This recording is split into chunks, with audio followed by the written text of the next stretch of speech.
everyone, welcome back.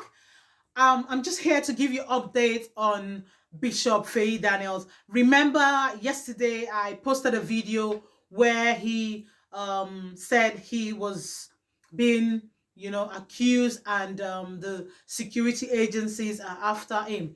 And yesterday, which was 17th of April, was the court day for him. Well, anyway, Bishop Feyi Daniel has been arrested and he's been remanded in Kirikiri. Yes, I'm going to play you the video. And before I play you the video, I just want to say, if you're just coming across my video for the first time, or you've been watching me, you've not followed and liked my page, you've not subscribed, please do that now. Be sure to like and follow my Facebook page, NHTVNG.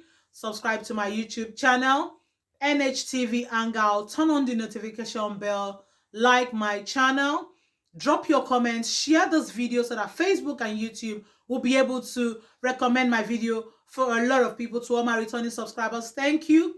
To my new followers and subscribers, thank you. I love you and God bless you all. Guys, I'm going to let you watch this video. And another thing that caught my attention in this video was when they did mention that this same allegation labeled against Bishop Feyi Daniel was also labeled against a Malam in Adamawa State, and nothing was done about it. It was swept under the carpet. It wasn't arrested. It wasn't brought to book. I just want to say, if justice must be served in Nigeria, I think it should cover all levels and all geographical area in Nigeria. So guys, please like this video, give me thumbs up, and then share the video. Watch it. Thank you. Bye-bye. Reactions trailing the arrest of Bishop Daniel Oluwafeyi, founder of Irene Christian Ministry, for allegedly raping two of his church members. On Monday, the bishop was remanded in Kirikiri Correctional Center by Justice Ramon Oshodi of an Ikeja Sexual Offences and Domestic Violence Court. The clergyman pled not guilty, and his counsel requested bail, which was granted by the court in the sum of 20 million naira with two sureties. The judge also ordered the defendant to deposit his international passport with the chief registrar of the court after prosecution argued that he was a flight risk. The pastor came into limelight after predicting during one of his sermons that Nigeria's president-elect, Bola Ahmed Tinubu, will not be sworn in as president of Nigeria on May 29th, but instead will be arrested on Inauguration Day. How will this revolution start? Hear me. How will the revolution start? Somehow, the information will spill out that the election was rigged. Then the youth will get to the street. It won't just be Lagos. It will be almost every state of Nigeria. The youth will get to the street and they will start the protest. These protests will lead to a revolution. Peter Obi will go to court. He will go to court. And the day for swearing him, Tinubu, will come. I saw white, I saw green. About to be sworn in that day. And everybody that I said is the next president will be rejoicing. They will say, yes, I told you. And while at that event, it looks like a very open ground, like a stadium-like center. I'm telling you what will happen. So, while at that event, military men will come in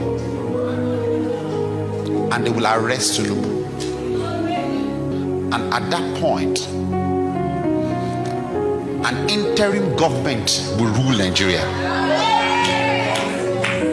Well, this whole issue has caused a lot of debate on social media, whether or not it was because he talked about Tinubu or he actually raped those women, which is the main conversation for me right now. But you know, on Monday, the pastor posted a video where he stated that during a church service that the allegations against him were untrue and were politically motivated. I know for sure that all the attacks against me are politically motivated, and the goal is to discredit my voice as a prophet because I took a stand Well, let's take some reactions. This is from Omolere, who wrote, Bola Tinubu has not been sworn in. He is already going after pastors. Touch not my anointed. You may keep quiet today because he is not your pastor or because you support APC. It will soon be your turn. First, it was Prophet Tomi Arayomi. Now, Bishop Feyi Daniels. Well, Pastor Sam wrote, your prophecy must not contradict the law of the land. For we know in part, and we prophesy in part. Wisdom is profitable to direct.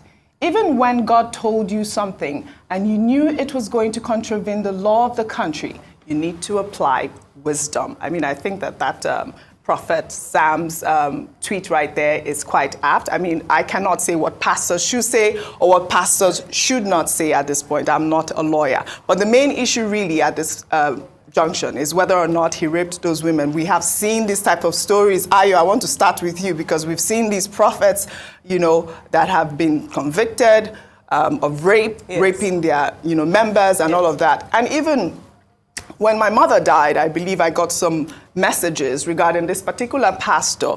And, you know, the message was about 2 women complaining that he had raped them. I mean, I couldn't verify the story and I was going through my whole mess. So, I mean, and I also heard that he had been arrested once because of the rape charges as well. I don't know what your thoughts are. Yes, I mean, rape is a very serious issue in Nigeria. For over the years, they've tried to get a strong conviction for it, and currently, minimum, depending on where you're looking, criminal code, under the penal code, minimum sentence, if found guilty, is 12 years, and maximum is life imprisonment in Nigeria. So it is a crime, as recognized in Nigerian law. However, the burden of proof is that when you charge someone to court an allegation of rape, it must be proven, or it should be proven. And usually the challenge in a conviction is trying to get the proof. It's one of those crimes that the proof is quite difficult to obtain because of what's involved in it. However, in terms of Bishop Feyi Daniel, as with you, initially when this his prophecy became quite popular, especially before the elections, I'd done a quick search on him because just to find the authenticity, the background of the bishop. And one of the things that came up on the first page were these allegations by these 2 church members. He's not the first person as a cleric who would be accused of such. Therefore, I wouldn't say it's a surprise. However, what some people have said in terms of likening it to persecution because of what he has said is what then becomes a topic of conversation. That is this a targeted, yes, you know, as we've often said, you have a crime, it's targeted because he said something that does not sit well with powers that be. Again, you cannot take it away from what recently happened with Prophet Tomi Arayomi. What Nigerians have feared is the suppression of religious freedom, and that a crime that's done can then be used against you, because the same fervor should be used to arrest immediately the man, Malam Yuri in Adamawa, who has been accused. And on this show, we said the same. So it shouldn't be seen as different sets of law or action, depending on who you are in Nigeria. That's where the challenge is, the swiftness of this and the fact that it's come just after he's made these claims. Absolutely. Dr. Bati, really quickly. Well, I think it's important that we make a distinction between the law and shamanism.